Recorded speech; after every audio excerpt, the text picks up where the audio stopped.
Hello, I am Dr. Janice Williams, and this lecture will cover primary care from adolescence to adulthood. Within this lecture, we will also look at some of the special populations that the primary care provider will take care of. The goal is that you utilize these slides along with your textbook and other resources to enhance your knowledge on how to assess, evaluate, manage, and treat adolescents patients through their adulthood and those special populations. I'd like to get started talking about some of the issues or some of the challenges that you as the primary care have to think about when caring for an adolescent patient. Be cognizant that these patients are going through both physical development and cognitive development. So as the primary care clinician, knowing when the average time that adolescents go through these changes is going to be helpful as you do your assessment of these patients. As you can see, when we think about our young girls, thinking about things such as when does their breast start to develop, which is normally generally considered around age 10. And when you think about when do they start menarche, on average around about 12 years of old or 12 and a half. And for our boys, physiologically, you'll be thinking about testicular enlargement around about year 11 to 12. And then they may start to have nocturnal emissions at that time. But having those conversations, being comfortable having those conversations, and helping your adolescent patient be comfortable with some of the developmental changes they'll be going through. But not only are they going through physical changes, they'll be going through cognitive. This is when they begin to start to have their abstract reasoning, right? Around age 15. They also, around the age of 13, may get this egocentric attitude, and it normally peaks around age 13. And what that means is this is the time when your adolescent patient may begin to partake in risk-taking behaviors, high-risk behaviors. So as the primary care clinician, this is the time when you want to make sure that you're asking those questions. Who are their friends? How are they developing psychologically? Are they having any challenges with symptoms of depression, of stress, of bullying, right? And then as you think about the physical, is having the conversation about what those physical changes look like, and then the responses they maybe get because of those physical changes and how to deal with those changes. I also wanted to kind of briefly give you some resources that can help you to kind of evaluate your patient as they come in to see you, these adolescents. Historically, we've used charts like the Tanner staging chart, also called the sexual maturity rating. And then we also have the useful puberty chart and referral criteria, where it will sequence some of the pubertal events that females have. And when we talk about those events, we're talking about breast development, we're talking about menarche, about when pubic hair may develop. So it kind of gives you a broad or general understanding of when these events occur in our patients, as well as explaining the development in our male adolescents about their testicular growth. So take a minute, stop this recording, and look at these charts. You also can download these charts and there are resources that you can put on your phone so that you can refer to them if you're not comfortable with understanding the developmental process, both physically and psychologically, that your patient may be going through. You will get more of this when you take your pediatric lecture and courses, but this is just a brief overview because even in the primary care setting, you will often have adolescents that you're seeing for physical exams, maybe sports physicals, and other minor healthcare concerns that you need to be aware of the development. A big part for our adolescents is being able to recognize the importance of education, education to the adolescents so they can understand what they are going through, education for the parents, and then education to both together on both the issues of their physical development, their psychological development, and then even the things that they're going to face as their hormones start to change and how to deal with those and helping them to understand this is a part of a physiological change that's going on with their body. Adolescents also have to understand the emotional development and the social development that occurs. As adolescents, we know that their peer groups are very important to them, right? They begin to transition from their total dependence on their parents to trying to feel and become more independent, which can be challenging for both the adolescent and the parent. And emotionally, they are starting to learn how to cope with their emotions. And they're trying to learn how to be emotionally intelligent, how to be resilient, and how to deal with the different stressors, the external stressors that they may have. We currently live in a social media world. So understanding what challenges the exposure to social media may have on your patient, and how do you educate your patient about that, and how do you conversate with their parents about those challenges. I like to say it is very important if they are adolescents or children to have a conversation about the peers that they are with, asking them, do they feel bullied? Do they feel safe?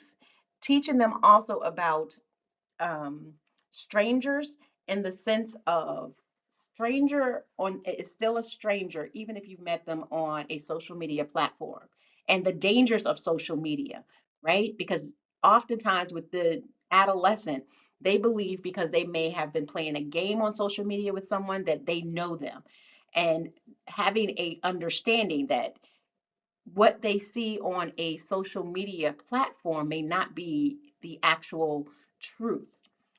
Educating parents about how to monitor the behaviors of their children, right?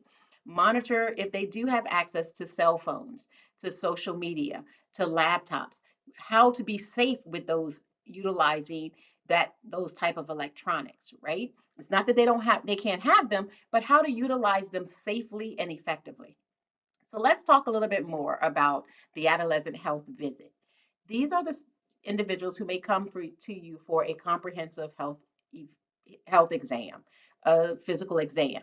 So talking to the parent first, along with the adolescent or the child, the young adult, but then asking them if if the parent does not mind, but that you would ask them to step out while you also dig a little deeper in conversation with the adolescent.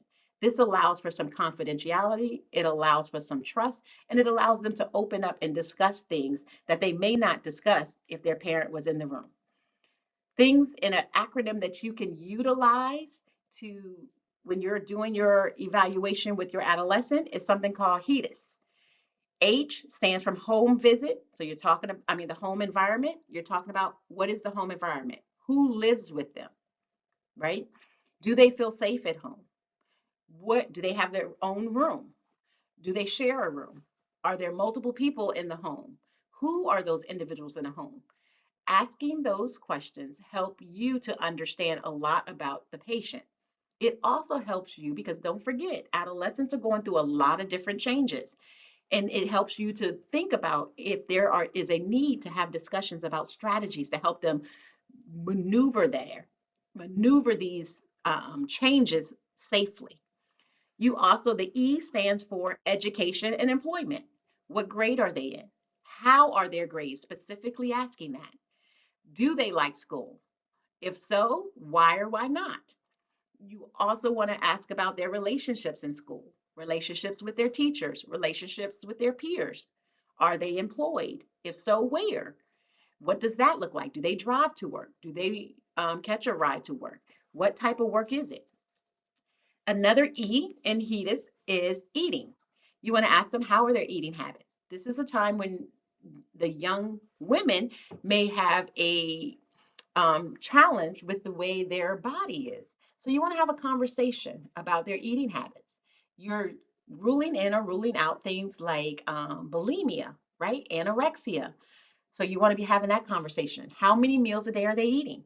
And it's not only about looking at a negative, But you want to think about your adolescents who may be in sports. You want to be inquiring, are they eating enough? Are they eating the right foods, right? The P stands for peers. The What are the activities that they do with their peers? Are their peers, any of them drinking alcohol, using drugs? Are they driving? And if so, do they use seatbelts when they're in the car with them? You want to be asking all of those questions. The D stands for drugs. You want to be asking about all manner of drugs, right? Also, with our adolescents, we know there's things like sniffing pain and other types of atypical drug use. So you want to be given a deep dive into that. The first S stands for sexuality. You want to ask them about their sexuality and allow them to have a safe space to conversate. And what that means is you do not want to be saying, oh, do you like using leading questions or demonstrating that you have a negative for one sexuality or another, but just giving it a neutral space for them to have space to conversate. The second S stands for suicidal depression. And the last one is safety from injury and violence, media and internet.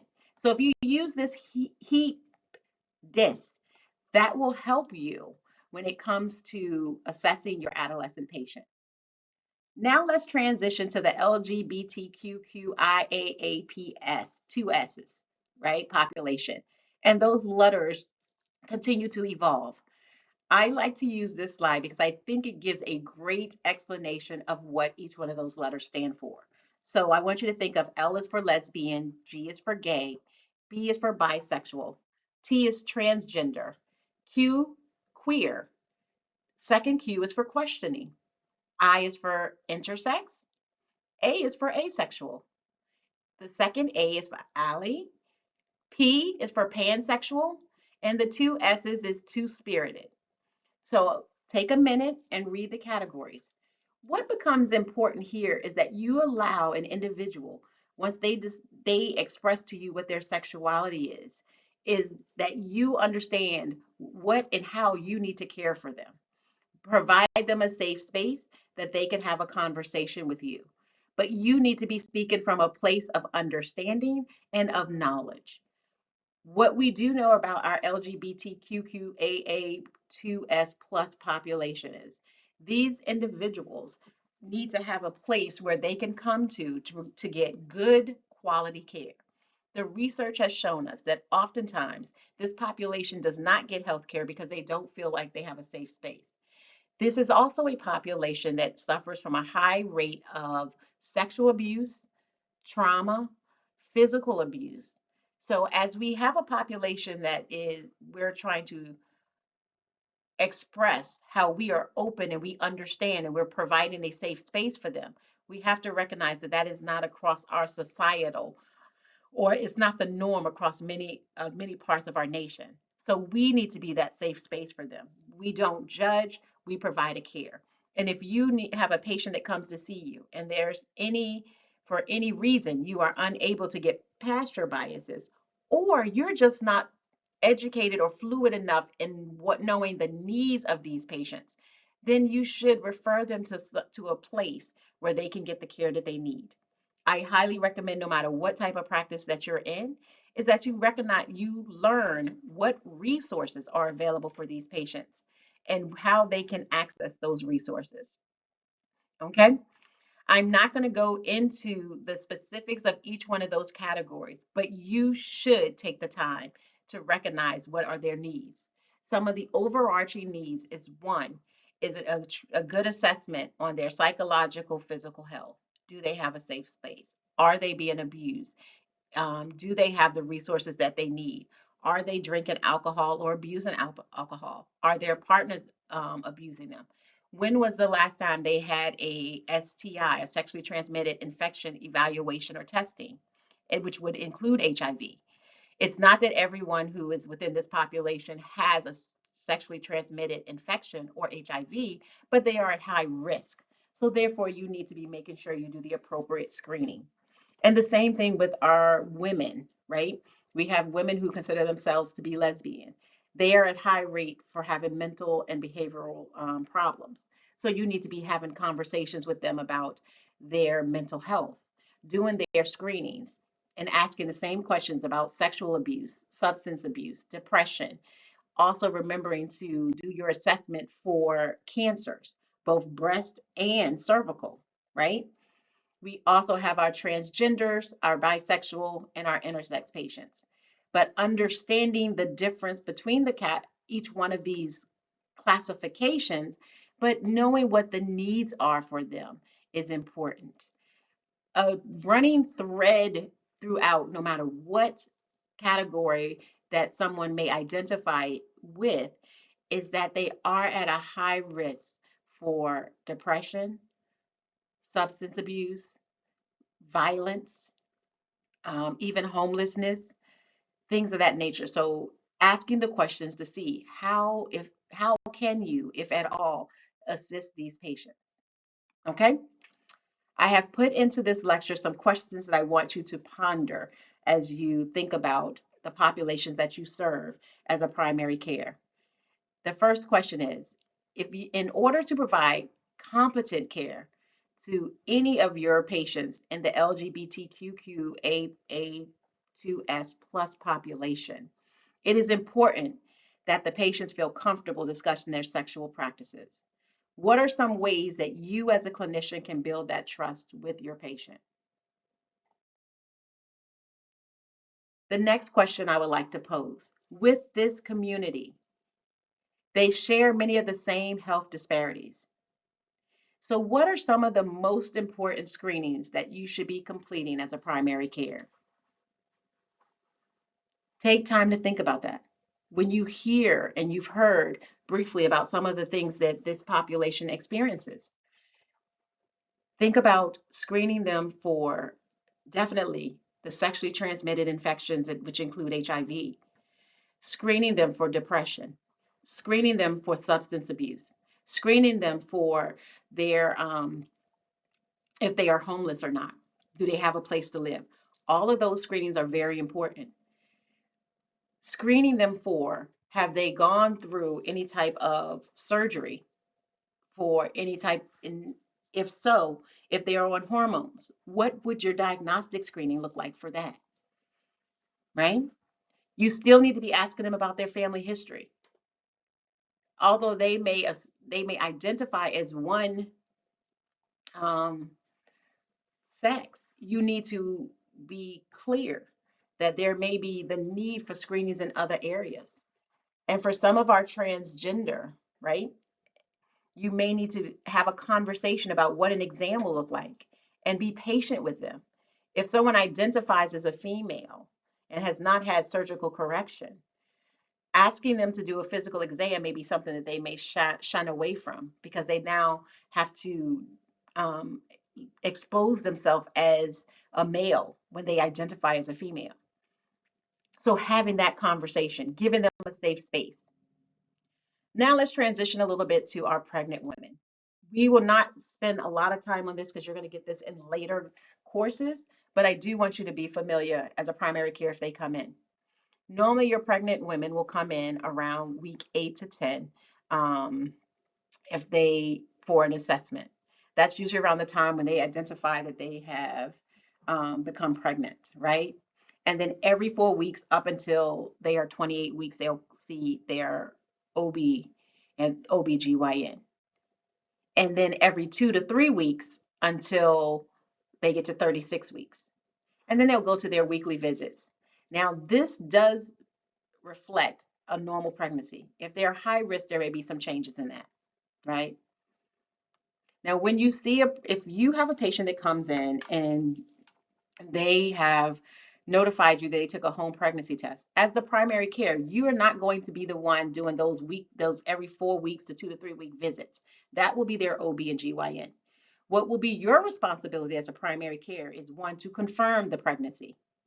Two, depending on what the time frame is, you may need to draw the basic prenatal labs on that patient and then refer them to their for OB/GYN evaluation. You may do the initial blood work and then you refer them. Initial blood work usually is that CBC, CMP, urine analysis, the whole STI screenings. And in many practices, There is something called a prenatal screen. If you don't know what the prenatal screen is, then what you want to do is just confirm the pregnancy, refer them to OBGYN. Encourage them to start taking their prenatal vitamins, encourage them and educate them about what their dietary habits should look like, encourage and express to them if they're having like nausea, vomiting, what that should look like. And if they're having a lot of it, you can prescribe something for nausea like a Zofran if it's excessive, but you can also recommend things that are non-pharmacological, like eating ginger, um, warm teas. They have now candies that they can suck on that will reduce because they're like ginger pill candies to kind of reduce some of that nausea. Some individuals find eating saltine crackers, eating less sugar. You can have those conversations until they can get in with their OBGYN. If they are at high risk and you are concerned, you may choose to call the OB or GYN, see how quickly they can get them in. And if so, you can ask, what is it that you would need me to get for this patient before they see you? You can always start that process. Okay. All right. So with the initial visit, we talked about that, the labs and stuff that you're going to get on that patient, the education, and then subsequent visits would be tracking. How is the pregnancy going? How are they feeling? And at certain intervals, they'll get their blood work to check for gestational diabetes and all of that. But education, education, education is your role as a primary care. They will have their OB that they will see. Oftentimes, the OBGYN will take care of their primary care, will take care of their pregnancy needs, but if there is something related to primary care, they will often refer them to you for that. And what I mean by that is if your patient is seeing their OB and they start to have high blood pressure, they will normally refer that patient to you to control the blood pressure. They'll take care of the OB care, but they will be collaborating with you on that. Okay?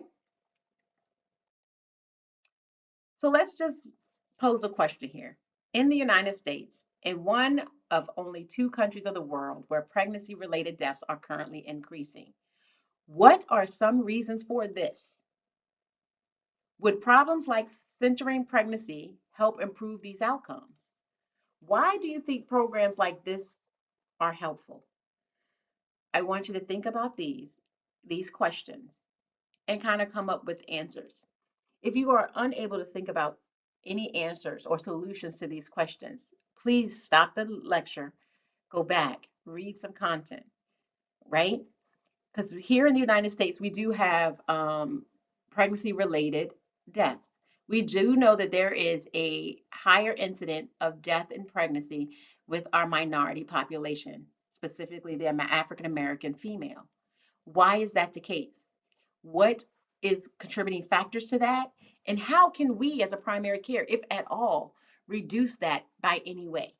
Not that we are the main cause of it, but we all have to look. We're a connected healthcare system. If I have a patient who presents to me newly pregnant, is there anything I need to inform this patient about before they're able to see their OBGYN? Is there anything that I can assist with during that process? Right? Great. Another category I would like to talk about is human trafficking. Human trafficking is occurring across our nations. There are certain areas in the United States that are higher risk for human trafficking because they are along what I like to say, a highway that allows human traffickers to transport individuals easier. I will say that Washington, D.C. is a high risk for human trafficking. It has been for years. So when your patients come in, is asking the questions, paying attention to the nonverbal communication that may occur when you have a patient come in with someone or even by themselves, or they come in with certain diagnoses, is not assuming anything, but definitely keeping in the back of your mind the differential if you're concerned that someone may be experiencing human trafficking or abuse. Okay. We do know that there is a constant exploitation of individuals for prostitution, right? We do know there's exploitation even now of children, and it has been for years. So these are things that we have to, as primary care, be also aware of. And if at any point you are concerned about human trafficking, you're concerned about violence with your patient, there are channels that you as a provider are responsible to report, and also understand the resources in your area to assist patients who may be experiencing these type of challenges like human trafficking. Knowing what are those contacts in your area. How do you work with someone who's being human trafficking? Something as simple as you, if you are the clinician seeing a patient, who on the team can you notify to assist you in that process? Okay. It reminds me of a case where we had a young lady come in and she did have a male that came in with her and she had a child. He didn't want her to come in the back where we were for her exam by herself. The medical assistant worked with me thought something was a little strange. So with a conversation, we were able to inform the male who was with her that we needed to speak to her and do care with her that required that he not be in the room.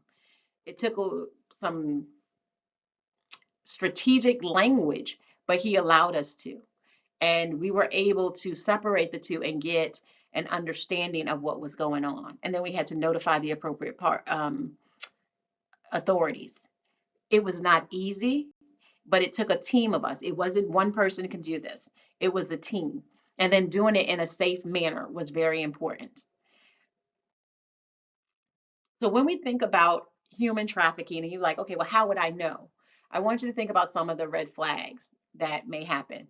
That may be your patient that comes in and they're avoiding contact, eye contact. It can be a woman, it could be a male, it could be a child. Okay? It could be a individual in the LGBTQ plus community. So it does not have to always be a female. They often appear younger than their stated age. They appear submissive. Sometimes they can come in disoriented, or they can have what I like to call incongruent expensive items. I have seen this in Washington, D.C. with young minority girls who are of teenage age who come in with very expensive purses. It doesn't mean a purse makes you a part of human trafficking or prostitution, but what it does do is you do have to think about the whole patient and the questions that you ask and the responses that they give. And does it lean you to thinking that something more is going on?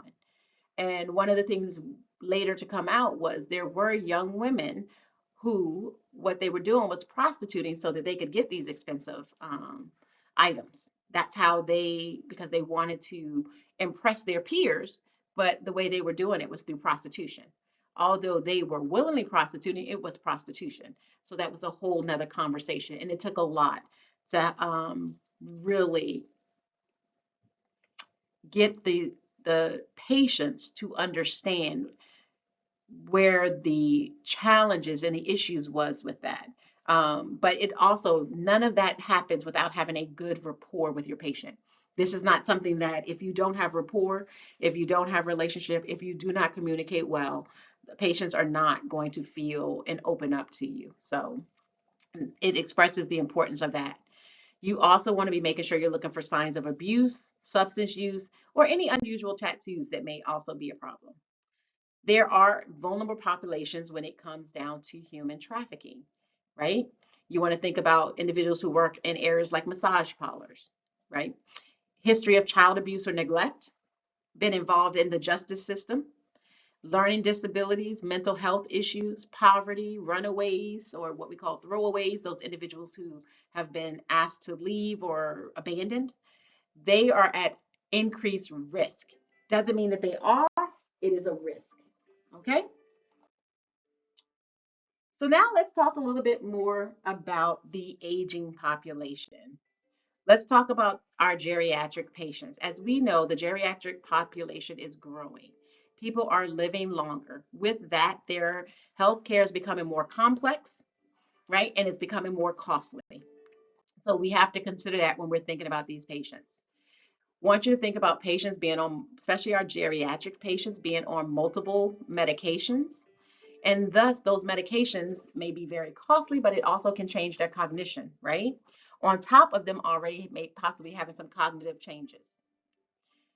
Our aging population are at risk for falls, dehydration, failure to thrive, and abuse. So these are all screenings that you want to do for your patients who are geriatric patients. And as many of you will begin to learn, is our geriatric patients, there are screening tools and metrics that we as primary care should be doing on these patients, such as a fall risk screening, right? We do want to be doing a abuse screening on them.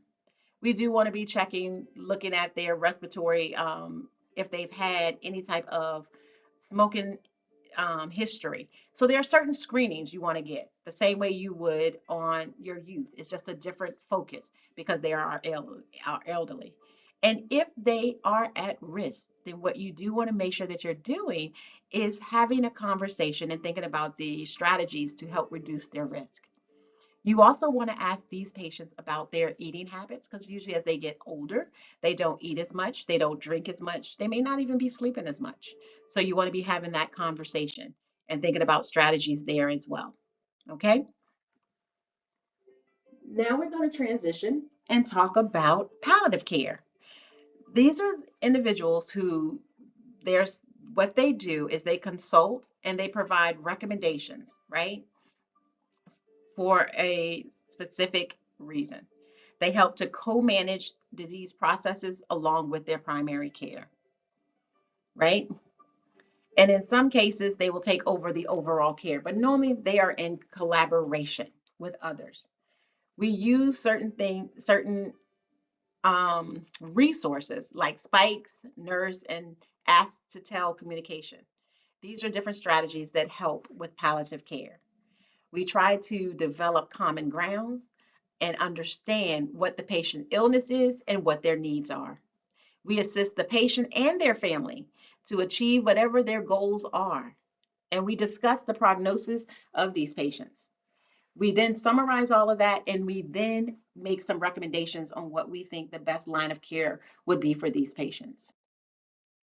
When you think about palliative care, I want you to think about advance directives as well. It's asking the individuals and their families, who makes decisions for you? What decisions do you want to make as in regards to your health? Do you have a living will?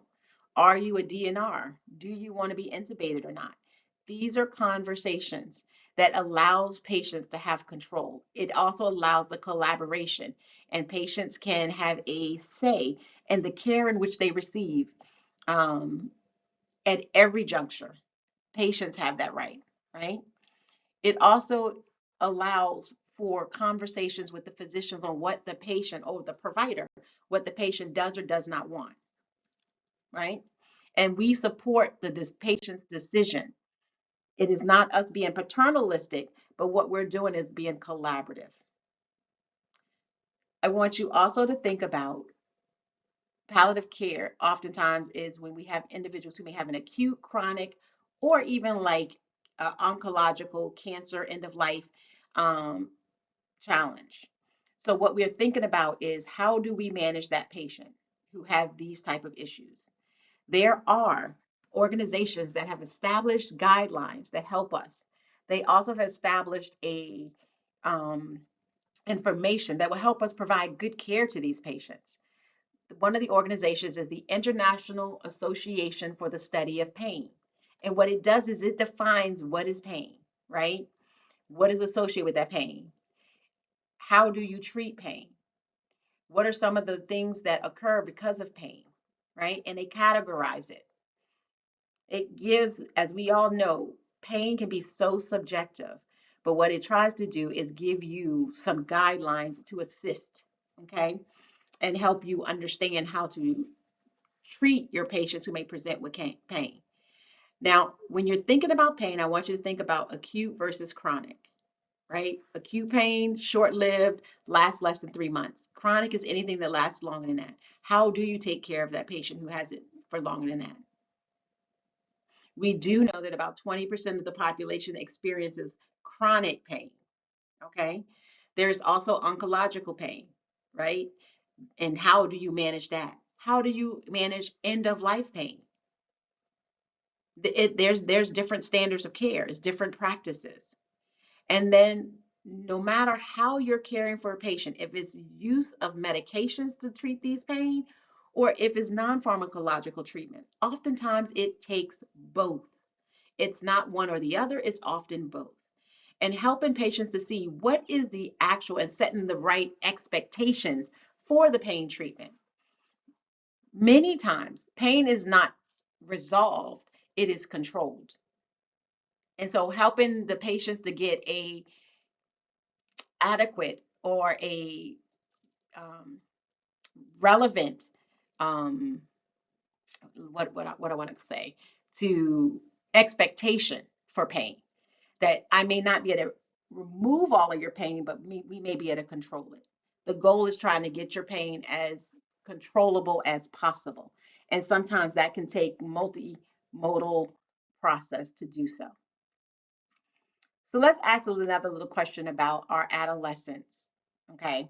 So let's in our young adults. So here is a patient, Audrey. She's 24-year-old African American female student. She presents to the clinic in December and states that she thinks she might be pregnant. She states that she has been feeling fatigued and has been having some nausea and vomiting. She believes her last menstrual period was around October the 3rd. You give her a urinary pregnancy test. It comes back positive. You use the Neagle rule. What will you what will her estimated due date be? Okay? So I want you to think about that. How do you calculate the pregnancy? During this visit, you discuss with Audrey the schedule for prenatal visits and the importance of prenatal care for the health of both mother and baby. As a provider, you know what routine prenatal care is especially important for Audrey. Due to what reason? Is it her age? Does it place her at high risk? She's a student, therefore she probably doesn't have the means for proper nutrition. She is African American, making her 2.5 times more likely to die from pregnancy related causes than white individuals.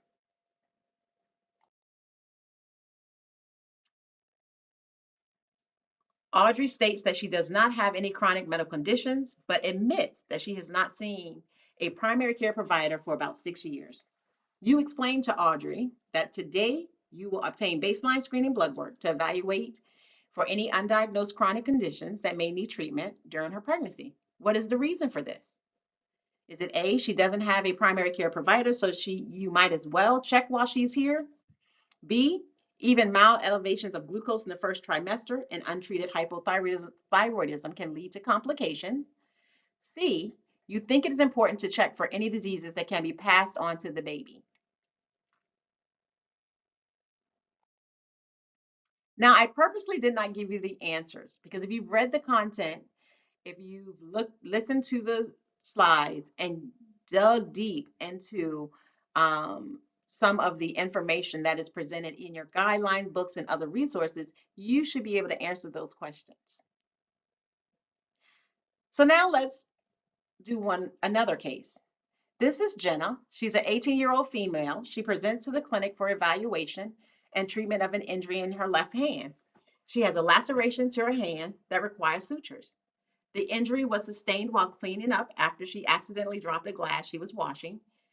She is accompanied by her boyfriend, who provides all the information.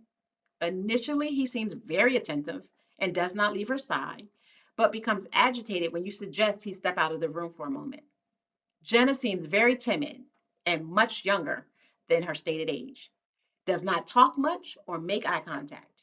As you are positioning her to clean the wound, you notice an odd tattoo behind her left ear. What are some red flags that you've noticed with Jenna? A, the cut on her left hand. B, younger than stated age. Tattoo, not making eye contact, controlling boyfriend. C, how the injury was sustained. You assist Jenna to a secluded room to cleanse her wound.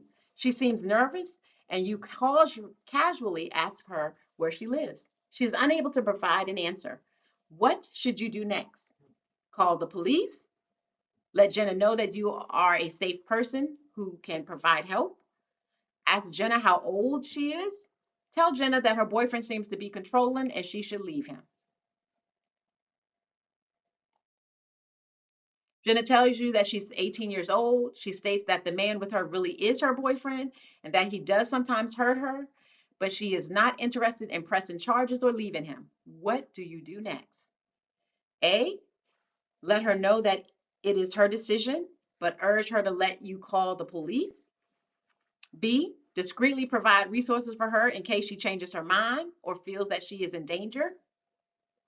C, finish caring for her wound and avoid discussing anything else. She clearly isn't in any danger.